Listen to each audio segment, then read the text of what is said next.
BNP chairperson ও সাবেক প্রধানমন্ত্রী বেগম খালেদা জিয়াকে উন্নত চিকিৎসার জন্য লন্ডন নেওয়ার সিদ্ধান্ত হয়েছে। এজন্য প্রস্তুত করা হয়েছে লন্ডনের অভিজাত লন্ডন ব্রিজ হাসপাতাল। চিকিৎসার পুরো বিষয় তত্ত্বাবধানে রয়েছেন তারেক রহমান নিজে এবং তার সহধর্মিণী ডাক্তার জুবাইদা রহমান।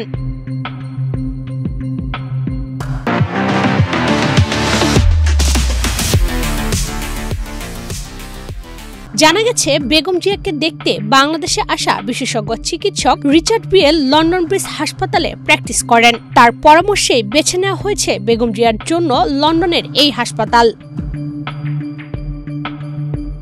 সংশ্লিষ্ট সূত্র জানায়, এই হাসপাতালের সঙ্গে সরাসরি যুক্ত আছেন প্রফেসর ডাক্তার রিচার্ড বিয়েল, যিনি আন্তর্জাতিক পরিমণ্ডলে পরিচিত আইসিইউ বিশেষজ্ঞ এবং দীর্ঘদিন ধরে খালেদা জিয়ার চিকিৎসার পর্যবেক্ষণ করে আসছেন।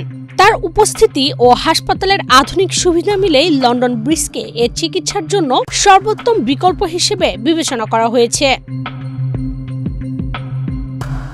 জানা গেছে, এ হাসপাতাল যুক্তরাজ্যের অন্যতম উন্নত এবং আন্তর্জাতিক রোগীদের জন্য বিশেষায়িত সক্ষমতার জন্য পরিচিত। এটি HCA হেলথকেয়ার ইউকের অধীনে পরিচালিত এবং কেয়ার কোয়ালিটি কমিশন থেকে অসাধারণ রেটিং পাওয়া কয়েকটি বেসরকারি হাসপাতালের মধ্যে একটি। রাজধানী লন্ডনের টেমাস নদীর দক্ষিণ তীরে অবস্থিত এ হাসপাতাল জটিল ও বহুরূপ সমন্বিত চিকিৎসায় দীর্ঘদিন ধরে সুনাম ধরে রেখেছে।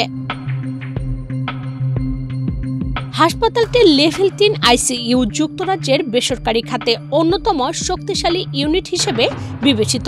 এখানে 24 ঘন্টা অনসাইট কনসালটেন্ট উপস্থিত থাকেন এবং একাধিক অঙ্গ বিকল হওয়ার ঝুঁকিতে থাকা রোগীদের জন্য উন্নত লাইফ সাপোর্ট প্রযুক্তি ব্যবহৃত হয়। ভেন্টিলেশন, উন্নত পর্যবেক্ষণ ব্যবস্থা এবং আইসিইউ নির্ভর চিকিৎসার সমন্বয়ে এটি আন্তর্জাতিক রোগীদের প্রধান গন্তব্য।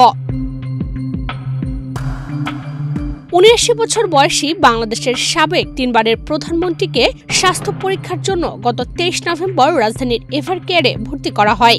অবস্থার অবনতি হলে দেশ বিদেশি চিকিৎসকদের সমন্বয়ে মেডিকেল বোর্ডের তত্ত্বাবধানে বর্তমানে চিকিৎসা দেওয়া হচ্ছে সাবেক এই প্রধানমন্ত্রীকে।